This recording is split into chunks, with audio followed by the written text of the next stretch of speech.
سیدی مرشدی سیدنا علی احمد صابر کلیر کا جو عرس پاک مناتے ہیں اس میں ہم سب حاضر ہیں، اور ہم اس وقت محسوس کر رہے ہیں کہ گویا کے سب پر صابری رنگ چڑھا ہوا ہے۔ وہ چاہتے ہیں تو نظریں اٹھا کر کے کلیر میں آگ لگا دیتے ہیں، اور کبھی ان کا ذکر ہوتا ہے تو پھر ڈی پی میں بھی آگ لگ جاتی ہے۔ سبحان اللہ سبحان اللہ۔ وہ کرامتوں کا ظہور ہوتا رہتا ہے، گھبرانے کی کوئی بات نہیں ہے۔ اور برادر عزیز قاری محمد راشد رضوی صاحب اتنے اچھے اور اچھوتے انداز میں پڑھ رہے تھے کہ جی چاہتا تھا کہ وہ پڑھتے رہیں اور ہم سنتے رہیں۔ اور اس کے بعد پیر طریقت صوفی ملت صوفی غلام رسول قادری صاحب زیب سجادہ آستن عالیہ صابریہ جب انہوں نے شروع کیا تو دل یہ چاہتا تھا کہ اب انہی کی تقریر ہوتی رہے۔ سبحان اللہ۔ یعنی کہ جب ڈی پی کو آگ لگی تو میں سوچ رہا تھا کہ ٹھیک ہے، جلنا ہے تو جل بھی جا، محفل تو ہو ہی چکی ہے۔ سبحان اللہ سبحان اللہ۔ راشد صاحب نے بھی حق ادا کیا، بعد میں صوفی صاحب نے بھی حضور سیدی سرکار مخدوم پاک کی بارگاہ میں خراج پیش کیا، لیکن بہرحال آگ بجھ گئی اور اب فقیر کی باری ہے۔ اور پھر میرے مخدوم کا تذکرہ ہے۔ ہر سال ہم یہ محفل کا انعقاد کرتے ہیں۔ صوفی صاحب کی بلا بھی جو بات کہہ رہے تھے کہ اپنے جنازے کی نماز، اپنی نماز جنازہ خود پڑھائی ہے صابر پاک نے، اور یہ فنا اور بقا کی اصطلاح کو لوگوں کے سامنے عملی طور پہ پیش کی ہے۔ سبحان اللہ سبحان اللہ۔ تو میں سوچ رہا تھا کہ یہ فنا اور بقا کی جو عملی اصطلاح صابر پاک نے پیش کی ہے، یہ انہوں نے اپنے دادا جان سیدنا امام حسین کی سنت پر عمل کیا ہے۔ سبحان اللہ۔ اس لیے کہ دنیا میں سب سے پہلے فنا اور بقا کو عملی طور پر پیش کرنے والی ذات امام حسین کی ذات ہے۔ سبحان اللہ سبحان اللہ۔ فنا اور بقا کی سب سے پہلی اصطلاح اگر عملی طور پر کسی نے پیش کی ہے تو وہ امام حسین نے پیش کی ہے۔ وہ کس طرح سے؟ اس لیے کہ کٹا ہوا جو دھڑ تھا وہ کربلا میں موجود تھا، یہ فنا تھا، اور نیزے پہ جو قرآن پڑھ رہا تھا وہ بقا تھا۔ سبحان اللہ سبحان اللہ۔ تو یہ جو خاندانی معاملات ہیں امام حسین سے، حضرت صابر پاک نے اسی کو عملی طور پہ پیش سبحان کیا اللہ، سبحان اور اللہ۔ لوگوں کو بتا دیا، حیرت کرنے والوں حیرت نہیں کرنا، یہ تو ہمارے خاندانی ورثے میں ملتا ہے کہ ہم جسم کو فنا کی شکل میں پیش کرتے ہیں، اور پھر کوئی جنازہ پڑھا کر کے بقا کا اعلان کرتا ہے اور کوئی قرآن کی تلاوت کر کے بقا کا اعلان کرتا ہے۔ اور خدا کی قسم یہ بات خاندان نبوت کے علاوہ آپ کو پھر کہیں نظر نہیں سبحان آتی۔ اللہ۔ نعرہ یہ خاندان تکبیر، نبوت کا حصہ ہے، نعرہ رسالہ، یہ مولا علی کی اولاد کا حصہ ہے کہ فنا اور بقا کی منزلیں جو ہے وہ اس طریقے سے قوم کو پیش کرتے ہیں۔ میرے پیارے آقا علیہ السلام کے پیارے دیوانوں، حضور سیدی سرکار صابر کلیر رضی اللہ تعالیٰ عنہ کے حوالے سے آج بات ہونی ہے۔ اور صابر پاک وہ صابر ہیں کہ آج تک لوگ یہ سمجھتے ہیں کہ بابا فرید کی خانقاہ میں گئے تو صابر ہوئے، لیکن بابا فرید کی خانقاہ سے پہلے ماں کی گود میں بھی صابر تھے۔ صابر تو ماں کی گود میں بھی تھے، لیکن بابا فرید کے یہاں انہیں صابر کا لقب ملا۔ ہونا اور ہے، اظہار ہونا اور ہے۔ اللہ اکبر۔ آپ کو نہیں پتا جب حضور سیدی سرکار صابر کلیر رضی اللہ تعالیٰ عنہ دنیا میں تشریف لائے تو آپ روزانہ دودھ نہیں پیتے تھے۔ دو روایتیں ملتی ہے۔ صابر پاک ایک روایت تو یہ ہے کہ آپ نے 2 سال کے اندر جو دودھ پینے کی مدت ہوتی ہے آپ نے دن میں دودھ نہیں پیا. دادا نے تو رمضان شریف میں دودھ نہیں پیا، لیکن پوتے نے 2 سال تک دودھ پینے کے ایام میں آپ نے 2 سال تک کے دن میں دودھ نہیں پیا. صبح سحر سے لے کر جسے صبح صادق کہتے ہیں غروب آفتاب تک صابر پاک دودھ نہیں پیتے تھے. یہ آپ کتابوں میں اور تاریخ میں پڑھ سکتے ہیں. اور آپ غروب آفتاب کے بعد دودھ پیتے تھے. اس کا مطلب یہ ہے کہ ایام طفولیت میں، ایام رضاعت میں، یعنی دودھ پینے شیر خارگی کے ایام میں بھی صابر پاک نے مسلسل 2 سال تک کے روزہ رکھا. اور ایک روایت یہ ہے کہ پیدائش سے لے کر 6 مہینے تک آپ کی حالت یہ تھی کہ ایک دن دودھ پیتے تھے اور دوسرے دن دودھ نہیں پیتے تھے. ایک دن دودھ پیتے تھے، دوسرے دن دودھ نہیں پیتے تھے. اور 6 مہینے کے بعد پھر یہ ہوا ایک دن پیتے تھے، 2 دن نہیں پیتے تھے. اس طریقے سے مورخین نے جوڑ کر کے بتایا مکمل 2 سال میں صابر پاک نے صرف 9 مہینے تک دودھ پیا ہے اپنی والدہ کا. میرے پیارے آقا علیہ السلام کے پیارے دیوانوں، اولیاء تو وہ بھی ہیں اور وہ بہت شان والے ہیں جنہوں نے ڈکیتی سے توبہ کی اور توبہ کر کے ولی ہوئے. یقیناً ان کے آگے ہماری گردنیں جھکتی ہے، ان کی عظمت و شان کا انکار نہیں کیا جاتا. اولیاء تو وہ بھی ہیں اللہ اکبر جنہوں نے میکدے چھوڑ کر کے کعبے کی مجاوری اختیار کی، وہ بھی شان والے ہیں. لیکن خدا کی عزت کی قسم حضرت صابر کلیر کا مقام کیا ہے؟ اللہ اکبر. آپ نے ماں کی گود میں مسلسل 2 سال تک کی روزہ رکھا. اور اگر یہ روایت کی بجائے یہ روایت مانی جائے کہ ایک دن دودھ پیتے ہیں، ایک دن روزہ رکھتے ہیں، پھر 6 مہینے کے بعد ایک دن دودھ پیتے ہیں، پھر 2 دن تک کے دودھ پیتے بھی نہیں ہیں، اس کا مطلب یہ ہے صابر کلیر رضی اللہ تعالیٰ صابر ماں کی گود سے ہیں. اور جب دودھ پینے کے ایام ختم ہو گئے تو سیدی صابر کلیر رضی اللہ تعالیٰ عنہ چنے کے برابر ایک چیز کھاتے تھے اور اس کے علاوہ کچھ اور نہ کھاتے تھے. یعنی کھانے پینے سے طبیعت پہلے ہی سے جو ہے وہ دور تھی. اور صوفیہ فرماتے ہیں کہ جو جتنا بھوکا رہے گا اس کے پیٹ میں اللہ کا اتنا نور نازل ہوگا.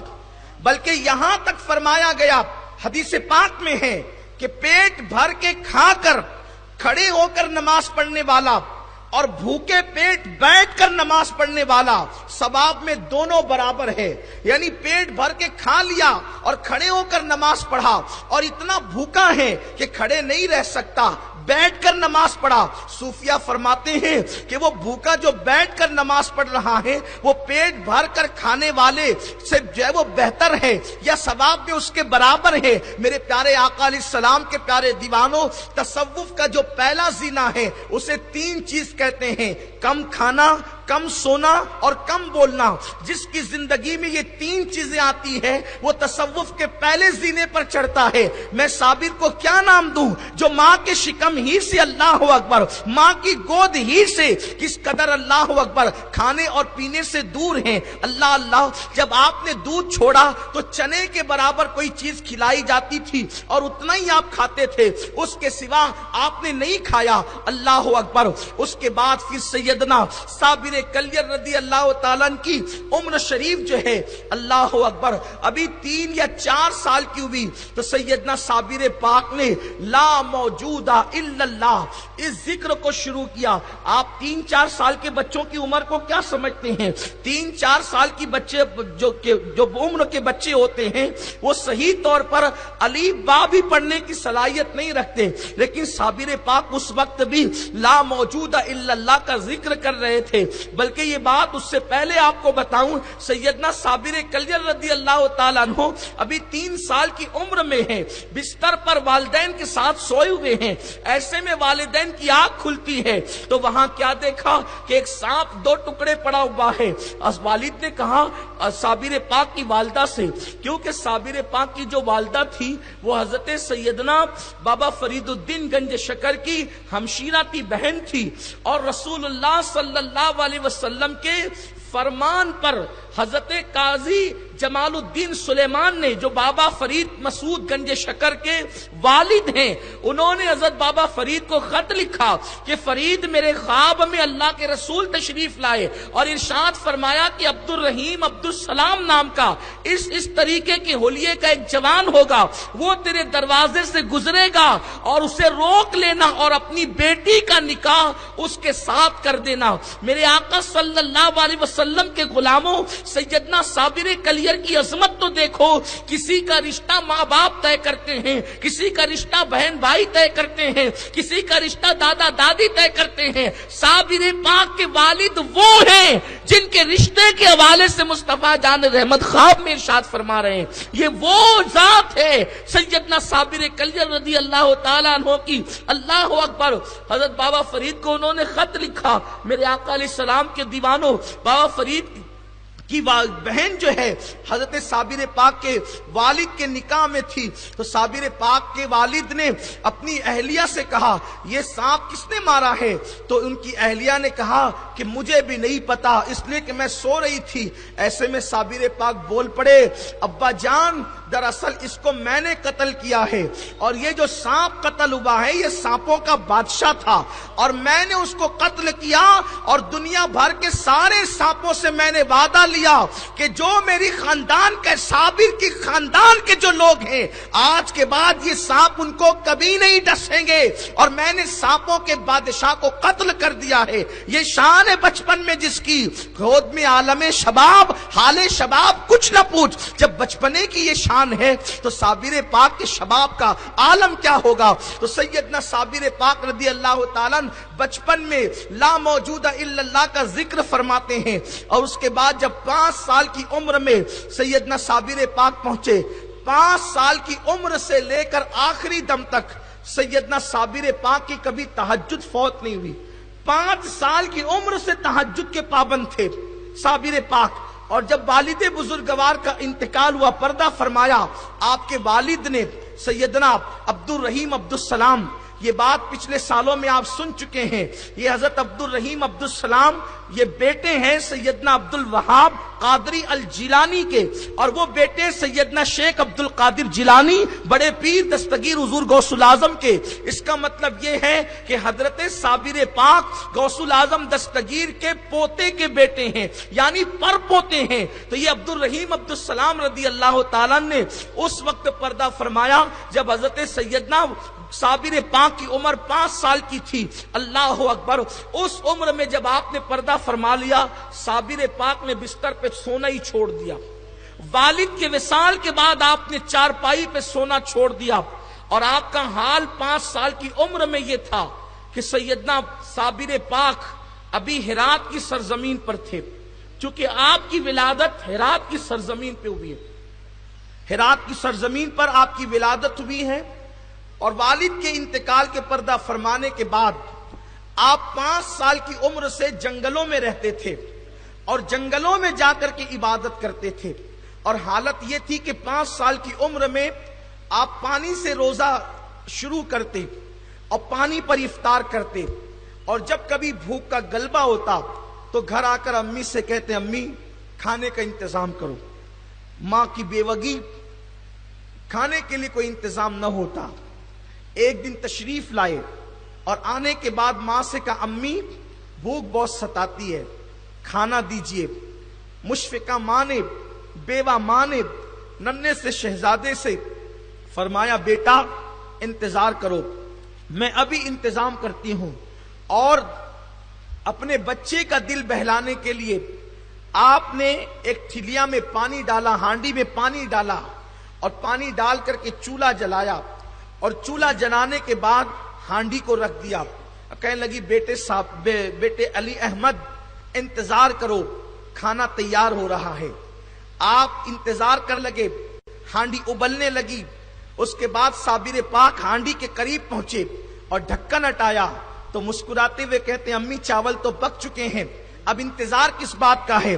ماں کو حیرت تھی کہ کیا میں نے چاول ڈالے نہیں، میں نے چاول ڈالے نہیں، اور کہتے چاول تو پک چکے ہیں۔ ماں جب تشریف لائیں تو دیکھا کہ اس میں چاول ابل رہے تھے، اور نکال کر کے صابر پاک کو دیا، آپ نے کھایا۔ اس ہانڈی کے چاول ماں نے کھایا، اس ہانڈی کے چاول محلے میں تقسیم کیے گئے، اس ہانڈی کے چاول فقراء میں تقسیم کیے گئے، پھر بھی وہ چاول موجود تھے۔ اس دور کے ایک بہت بڑے ولی تشریف لائے تو ان کو وہ چاول پیش کیے گئے تو انہوں نے فرمایا یہ تو صابر کی برکتیں ہیں، اور ان کو یہ بات نہیں بتائی گئی تھی کہ اس کے اندر چاول موجود ہے، اور چاول موجود تھے اور گھر میں پکائے گئے تھے، یہ بات نہیں بتائی گئی، اور یہ بھی نہیں بتایا گیا کہ پانی ابل رہا تھا اور صابر پاک کی کرامت سے یہ چاول ہو گئے۔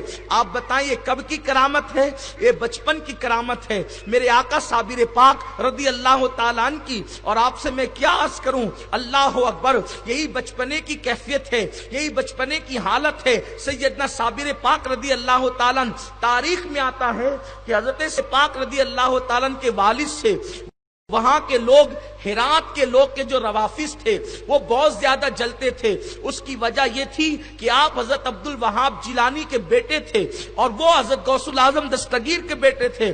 غوث پاک نے رافضیوں کے رد میں جو کتابیں لکھی ہے تو وہ لوگ خاندان قادریہ سے چڑھتے تھے اور ان لوگوں سے حسد کرتے تھے۔ جس دن جو ہے صابر پاک کی ولادت طیبہ ہوئی ہے، اس دن حضرت صابر پاک کی ولادت کی برکت سے جتنے رافضی ہرات کے اس محلے میں رہتے تھے، جو جس محلے میں شاہ عبد الرحیم عبد السلام کا گھر تھا، تو قدرتی طور پر اللہ رب العزت نے ان پر ایسا عذاب ڈالا کہ ادھر صابر پاک کی ولادت ہوئی، اس محلے کے سارے رافضی صابر پاک کی ولادت کی برکت سے یک دم مر گئے، اور صابر پاک کی اس کرامت کو لوگوں نے اپنی ماتھے کی آنکھوں سے دیکھا۔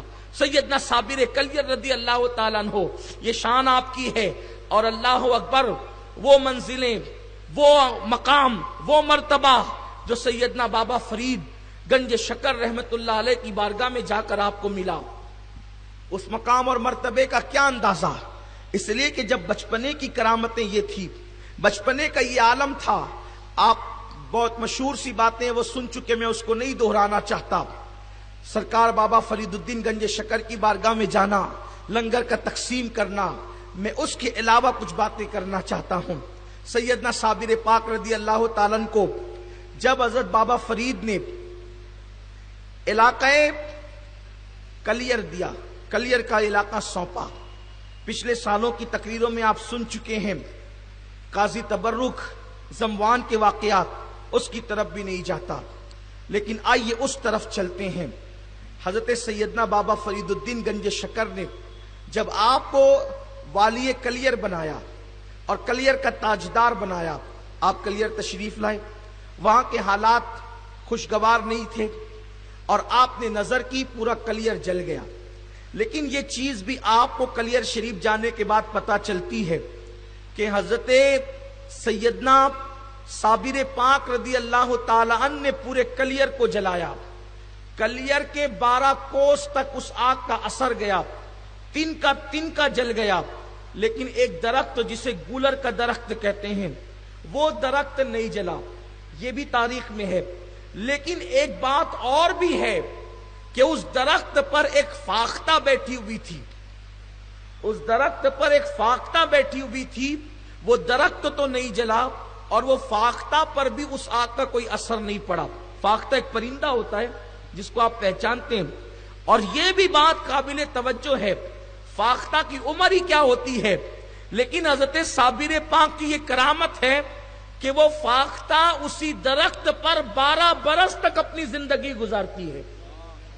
یہ صابر پاک کی کرامت، ایک چھوٹے سے پرندے پر صابر پاک کی نظر ہو جائے تو اللہ تعالیٰ اس کو بھی 12 سال سے زیادہ کی عمر عطا فرما دے۔ حالانکہ پرندے اتنے زیادہ دن تک نہیں جیا کرتے، اور پھر لوگ کہتے ہیں صابر پاک گولر کی شاخ پکڑ کر 12 برس تک کھڑے کیسے رہے؟ تاریخ بتاتی ہے چھوٹی سی چھٹاک بھر کی فاختہ پر نظر کر دے تو وہ ایک ڈالی پر بیٹھ کر جب 12 سال گزار سکتی ہے، جب نظر کر دے تو اس کو یہ استقامت نصیب ہو جاتی ہے۔ تو سیدنا صابر کلیر رضی اللہ تعالیٰ اگر 12 سال تک کھڑے ہو جائیں شاخ گولر پکڑ کر، تو اس پہ تعجب کی بات کیا ہے؟ دراصل یہ ایک منزل ہے جس کو عالم تحجر کہتے ہیں، اور اس کا تذکرہ حدیث میں ملتا ہے۔ عالم تحجر چونکہ اولیاء کرام انبیاء کرام کے نقش قدم پر ہوتے ہیں اور ان کو انبیاء کا فیض ملتا ہے، اور جس نبی کے وہ امتی ہوں گے اس نبی کا فیضان سے ملے گا اور وہ ولایت ان کی چمکے گی. تو چونکہ اس امت کے اولیاء سید الانبیاء کی امتی ہیں تو ان کو حضور علیہ الصلوۃ والتسلیم کا جو فیض مل رہا ہے، ان کی کرامتیں، ان کی ولایتیں، یہ سب فیضان نبوت مصطفیٰ صلی اللہ علیہ وسلم کا صدقہ ہے. تو صابر پاک نے کریئر تو جلا دیا لیکن وہ گولر کی شاخ پکڑے ہوئے کھڑے رہے اور عالم تہجد میں تھے، مشاہدہ یار میں تھے. مجھ سے کسی نے کہا سید صاحب صرف چلانے سے تو کام نہیں چلے گا. لوگ ہمت کرتے ہیں نا مجھے کہنے کی، کیونکہ میرے اندر نرمی ہے، ہمت کرتے ہیں، میں سن لیتا ہوں. اس لیے کہ آپ کی نہیں سنوں گا تو پھر کس کی سنوں گا؟ آپ کی نہیں سنوں، اور آپ میرے لیے بہت عزیز ہیں. پھر آپ چاہیں جس ڈھنگ سے کہیں، آپ چاہیں کہ چلانے سے تو کام نہیں چلے گا. آپ کہتے ہیں کہ صابر پاک نے 12 سال تک کے گلر کی شاخ پکڑ کے کھڑے رہے، نماز کب پڑھی؟ 12 سال تک نماز چھوڑ دی. اتنا بڑا الزام صابر پاک پہ. میں نے کہا میرے عزیز، میں نے تو یہ گڑا نہیں ہے نا، میں نے تو پڑھا ہے. میں نے گڑا تو نہیں ہے نا، میں نے پڑھا ہے اس کو، اور میری ذمہ داری ہے جو پڑھوں وہ کہہ دوں، چھپا تو سکتا نہیں. اس لیے کہ آپ سے پھر کبھی کبھی مسلسل ملاقاتیں ہوتی رہتے، رہنا بھی آپ کے درمیان ہے نا، اس لیے کہ بول کر چلے تو نہیں جانا ہے نا. جو دل میں آئے اٹھ پٹانگ بول کر جا تو نہیں سکتا، رہنا تو یہی ہے. میرا محلہ پتا ہے، میرا گھر پتا ہے، سب تو آپ کو پتا ہے نا. آپ پکڑتے ہیں نا، اور پھر واٹس ایپ تو پھر چھوڑتا نہیں ہے نا. واٹس ایپ کا دور ہے، جب آپ سب جگہ سے چھٹ جاتے تو آپ کہتے ہیں، آپ میسج کرتے ہیں 12 سال تک کی نماز نہیں پڑھی. ابھی ولی کیسے ہو گئے کہ اللہ کے بندے، جب بندہ نماز پڑھتا ہے، میرے آقا فرماتے ہیں ان تعبد اللہ کأنک ترا فإن لم تکن ترا فإنہ یراک. عبادت اس طرح کی جاتی ہے، ایسے عبادت کر گویا تو خدا کو دیکھ رہا ہے، اور یہ کیفیت نہ ہو تو خدا تجھے دیکھ رہا ہے، خدا تو تجھے دیکھ ہی رہا ہے. اور عبادت کس پر ہے؟ جس کے ہوش سلامت ہو، جس کے ہوش سلامت ہو، نماز اسی پہ فرض ہے. جو ہوش میں نہ ہو اس پہ نماز ہی فرض نہیں ہے. ہوش میں نہیں تھے، کیوں؟ اس لیے کہ جب جلوہ یار بے نقاب ہوتا ہے. حضرت جگر مراد آبادی مجھے یاد آتے ہیں، وہ کہتے ہیں کہہ گئی کان میں آ کر تیرے دامن کی ہوا. جگر مراد آبادی بڑی پیاری بات کہتے ہیں، آ گئی کان میں، کہہ گئی کان میں آ کر تیرے دامن کی ہوا. صاحب ہوش وہی ہے کہ جسے ہوش نہیں. واہ واہ. صاحب ہوش وہی ہے کہ جسے ہوش نہیں. تو وہاں ہوش نہیں تھا کیونکہ جلوہ یار بے نقاب تھا. اب جلوہ یار بے نقاب ہے، مشاہدہ یار ہے. اب اس سے بڑی بھی کوئی نماز ہے؟ سبحان اللہ، سبحان اللہ. 12 سال نماز قضا اور ترک کرنے والے کا صابر پہ فتویٰ لگانے والوں، اس سے بڑی بھی کوئی نماز ہے کہ جلوہ یار تک رہے ہوں اور پھر خود کو ہوش ہی نہیں ہو، پھر خود کو ہوش ہی نہیں ہو. 12 سال تک کے گولر کی شاخ پکڑ کر کھڑے رہے. اور بابا فرید اسی فکر میں رہتے تھے، یہ تحیر ختم کب ہوگا کہتے نہیں تھے. پاک پٹن میں بیٹھ کر کے کلیئر کے حالات جانتے ہیں. پیر وہی ہوتا ہے، پیر وہی ہوتا ہے جو روشن ضمیر ہوتا ہے. پاک پٹن میں بیٹھ کر کلیئر کے حالات جانتے ہیں. ایک دن ایسا ہوا، ایک خوبصورت جوان جو ٹرکی تھا، ترکی نسل تھا، نسل کے اعتبار سے، علاقے کے اعتبار سے تو ٹرکی تھا، ترکی تھا، لیکن اس کا نسب حضور علیہ السلام سے ملتا تھا، یعنی وہ صحیح النسب سید بھی تھے. وہ جوان آئے اور آنے کے بعد بابا فرید سے کہا حضور مجھے مرید کریں آپ، میں مرید ہونا چاہتا ہوں، میں مرید ہونا چاہتا ہوں آپ سے. حضرت بابا فرید نے مرید نہیں کیا ان کو، اور آنکھ میں آنسو آئے تو فرمایا کہ میرا لال صابر کلیئر میں گولر کی شاخ پکڑ کے کھڑا ہے اور اس کو 12 سال ہو گئے. کون ایسا بندہ ہے جو اس کو بٹھا سکتا ہے؟ اور صابر پاک کی اتنی تعریف کی، اتنی تعریف کی، اتنی تعریف کی کہ وہ ٹرکی نسل اور صحیح النسب سید جس کو دنیا حضرت سید شمس الدین ترک پانی پتی کہتی ہے، سبحان اللہ، ابھی وہ جوانی میں تھے، انہوں نے جب ذکر صابر سنا، ظاہر سی بات ہے جب مجھ سے آپ ذکر صابر پاک سنتے ہیں تو پھر کلیئر شریف کے چکر لگانے لگتے سبحان ہیں، اللہ، وہاں سے فون کرتے زیر صاحب اس سال تقریر سنی تھی نا، کلیئر شریف میں ہوں، آپ کا سلام پیش کروں۔ اور یہ تقریریں جب دنیا بھر میں جاتی ہیں تو وہاں سے بھی لوگ پہنچتے ہیں، اور اس میں اپنا کوئی کمال نہیں، ہم تو نوکری کرتے ہیں، تو غلامی کرتے ہیں، آقا کی نظر ہو جائے تو دنیا بھی سنور جائے اور آخرت بھی سنور جائے۔ سبحان اللہ، سبحان اللہ، لوگ وہاں پہنچ رہے ہیں، شوق ہے، ذوق ہے، اب پہلے سے پہنچتے ہیں، یہ کوئی تقریروں کا اثر نہیں ہے، یہ تو ان کا فیضان ہے، جو جسے چاہے کھینچ لیتے ہیں، واہ واہ، جسے چاہا در پہ بلا لیا، جسے چاہا اپنا بنا لیا، یہ بڑے کرم کے فیصلے، یہ بڑے نصیب کی بات ہے۔ سبحان اللہ، تو جب ہم سے آپ سنتے ہیں تو اتنا شوق پیدا ہوتا ہے۔ جب حضرت بختیار کاکی کے لال فرید الدین مسعود گنج شکر نے صابر پاک کا تذکرہ کیا، اور وہ مرید بھی کیسا جس کی تعریف پیر کرتے کرتے سبحان رونے لگے، اللہ، سبحان اللہ، پیر جس کا نام لے کر آنکھوں میں آنسو لائے، کہنے لگے کہ وہ میرا لال جو ہے وہ 12 سال سے کھڑا ہے، کوئی اس کو بٹھا سکتا ہے؟ تو اس صحیح النسب سید ترکی النسل حضرت شمس الدین ترک پانی پتی نے کہا بابا صاحب اگر بات اتنی ہے تو میں اس کو بٹھا سکتا ہوں۔ حضرت بابا صاحب نے فرمایا ٹھیک ہے جاؤ، لیکن کچھ نصیحتیں پہلے سن لو، تم کو جانا ہے علیم اللہ ابدال کے ساتھ۔ یہ ابدالیت جو ہے نا، ایک یہ ابدال جمع ہے، اصل ہے یہ بدل، اور یہ ابدال کا جو مرتبہ ملتا ہے انسان کو، صوفیہ فرماتے ہیں وہ نفل نمازوں سے نہیں ملتا یا نفلی روزوں سے نہیں ملتا، یہ ابدال کا جو مرتبہ ملتا ہے اس میں جو چیزیں بیان کی صوفیہ نے، ایک تو یہ کہ وہ سب کے لیے دل صاف رکھے، ایک سبحان اللہ، کسی کو بلا عذر شرعی برا نہ کہے، لوگوں کی خدمت کرے اور لوگوں کے لیے نرم دل ہو۔ جب یہ صفات بندے میں پیدا ہوتی ہے تو وہ ابدال کے مرتبے تک پہنچتا ہے، سبحان اللہ، اور جو ابدال کی منزل پر پہنچتا ہے تو پھر وہ منزل ہی جدا ہے، اس کا ذکر کبھی ہوگا انشاءاللہ۔ تو حضرت بابا صاحب نے فرمایا علیم اللہ ابدال کے ساتھ تم نے جانا، اور سنو آگے نہیں جانا، پیچھے کھڑے رہنا، ٹھیک ہے، اور پیچھے سے ہی بات کرنا، ٹھیک ہے حضور۔ بابا صاحب نے تیل دم کیا اور فرمایا کہ یہ تیل بھی ساتھ لے جاؤ، تمہیں کام آئے گا تیل۔ بابا فرید الدین علیہ رحمہ ان کو تیل دیتے ہیں اور علیم اللہ ابدال کے ساتھ روانہ کرتے ہیں۔ روایتوں میں آیا ہے کہ فجر کی نماز کے بعد چلے اور اشراق سے پہلے پہلے پاک پٹن سے علیم اللہ ابدال کی برکت سے شمس الدین ترک پانی پتی رحمت اللہ تعالی علیہ چاشت کے سے پہلے پہلے وہاں پہنچ گئے۔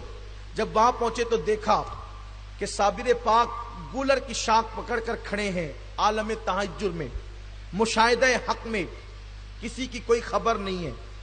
12 سال تک اگر انسان 12 گھنٹے کھڑے رہے نا تو اس سے پوچھو اس کے پیروں کی حالت کیا ہوتی ہے، 12 سال تک۔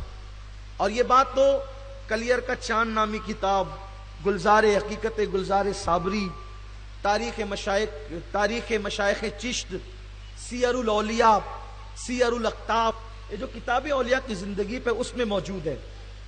مختلف الفاظ کے ہیر پھیر سے مفہوم یہی ہے، 12 سال تک کھڑے رہے۔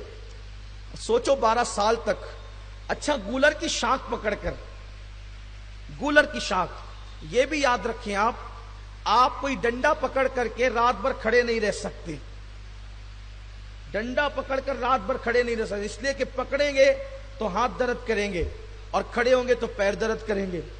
صابر پاک یوں بھی کھڑے ہو سکتے تھے، گولر پکڑ کے کیوں کھڑے رہے؟ بتا رہے ہیں کہ جو مشاہدہ یار میں آتا ہے پھر اس کے ہاتھوں پر بھی کوئی اثر نہیں ہوتا، اس کے پیروں پر بھی کوئی اثر نہیں ہوتا۔ آپ کھڑے، حضرت شمس الدین ترک پانی پتی بہترین قاری تھے، ترکی تھے، قرآن بہترین پڑھنا جانتے تھے۔ آپ پیچھے کھڑے ہوئے اور آپ نے قرآن کی تلاوت شروع کی، پڑھنے کا وہ لب و لہجہ تھا۔ آپ دیکھیں، اس سے پتہ چلا کہ صابر پاک کو قرآن سے کتنا پیار تھا، قرآن سے کتنی محبت تھی۔ اور اللہ کا کوئی ولی آپ کو ایسا نہیں ملے گا جو قرآن سے دور ہو، قرآن کی تلاوت سے دور ہو۔ اللہ اکبر، قرآن وہ اللہ کی عظیم کتاب ہے جو اللہ نے نازل کیا، اور وہ الفاظ حضور کی زبان سے ادا ہوئے. سبحان اللہ. اور اللہ اللہ جب ہم قرآن پڑھتے ہیں تو گویا جو الفاظ اللہ نے نازل کیے اور جو الفاظ حضور کی زبان سے جاری ہوئے وہ الفاظ ہماری زبان پر جاری ہوتے ہیں. سبحان اللہ. تو ہماری زبان کتنی محترم ہو جاتی ہے. اللہ اکبر جب ہم قرآن کی تلاوت کرتے ہیں. بلکہ حدیث پاک میں تو یہاں تک آتا ہے جو قرآن پڑھتا ہے فرشتے قرآن کی لذت لینے کے لیے اپنا منہ قرآن کی تلاوت کرنے والے کے منہ پہ رکھ دیتے ہیں. سبحان اللہ. یہ قرآن کی برکت ہے. حضرت شمس الدین ترک پانی پتی نے تلاوت شروع کی. پڑھتے رہے. حضرت صابر پاک اب تک مشاہدہ حق میں تھے. دیکھیے اب یہاں خاص طور پہ ایک نقطہ عرض کر رہا ہوں. جب مشاہدہ یار ہو رہا ہے تو اب اس سے ہوش میں لانے کے لیے حضرت ترک نے کلام یار کا سہارا لیا. سبحان اللہ. جلوہ یار سے گویا کہ اب اپنی اصل حالت میں لانے کے لیے کلام یار کا سہارا لیا. کیوں؟ اس لیے کہ جلوہ یار سے اب اگر کوئی چیز واپس لا سکتی ہے تو وہ کلام یار ہی لا سکتا ہے. آپ نے تلاوت شروع کی اور تھوڑی دیر میں صابر پاک اپنی اصل حالت پر آ گئے. جب اصل حالت پر آ گئے تو فرمایا کون ہے؟ کتنی اچھی تو تلاوت قرآن کرتا ہے. بس جب اتنا کہا نا کہ کتنی اچھی تلاوت کرتا ہے تو انہوں نے تلاوت ہی بند کر دی.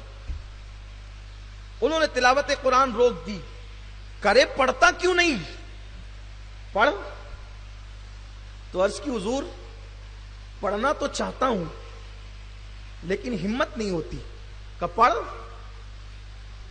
تو آپ نے عرض کی حضور پڑھنا چاہتا ہوں لیکن ہمت نہیں ہوتی. پھر فرمایا پڑھتا ہے اور پیچھے کھڑے ہو کر کے کیوں پڑھتا ہے؟ آ گیا. پیچھے کھڑے ہو کے کیوں پڑھتے ہیں؟ آ گیا. تو آپ نے تلاوت شروع کی اور جب کہا آگے آ تو آپ آگے تشریف لائے اور پھر قرآن پڑھنا شروع کیا. اب پڑھا تو اور لذت بڑی. تھوڑی دیر پڑھا پھر بند کر دیا. اس لیے کہ جب کوئی بہت پیاسا ہو اس کو ایک گھونٹ پلا کر کے پانی ہٹا لیں تو پیاس بجھتی نہیں اور بڑھ جاتی ہے. تپش دل تو بڑھایا ہے بجھانے نہ دیا. کہا وہ کیوں رک گیا؟ کہا حضور میرے اندر کھڑے رہنے کی اتنی طاقت نہیں ہے. اب میں کھڑے نہیں پڑھ سکتا, مجھے بیٹھنا پڑے گا. کہا ٹھیک ہے بیٹھ جا. طرز کی حضور آقا کھڑا رہے غلام بیٹھ جائے, یہ کیسے ہو سکتا ہے؟ سبحان اللہ. واہ واہ. آقا کھڑا رہے غلام بیٹھ جائے, یہ کیسے ہو سکتا ہے؟ یہ شمس الدین بھی کوئی معمولی ہستی نہیں ہے جس سے سلسلہ صابریاں چلا ہے. صابر پاک کا سلسلہ ترک پانی پتی کوئی معمولی ذات نہیں ہے. کہا آقا کھڑا رہے غلام بیٹھ جائے, ایسے کیسے ہو سکتا ہے؟ حضور اگر تلاوت سننا ہے آپ بھی بیٹھے میں بھی بیٹھتا ہوں. سبحان اللہ. جو صابر کسی سے نہیں بیٹھ سکتے تھے وہ قرآن کے نام پہ بیٹھ گئے. سبحان اللہ. سبحان اللہ. لیکن بیٹھے کیسے؟ فرمایا کہ دیکھو میں اس طرح نہیں بیٹھ سکتا, تم مجھے بٹھاؤ. تو صوفیاء کرام نے جو بالخصوص سلسلے صابریہ کے صوفیاء ہیں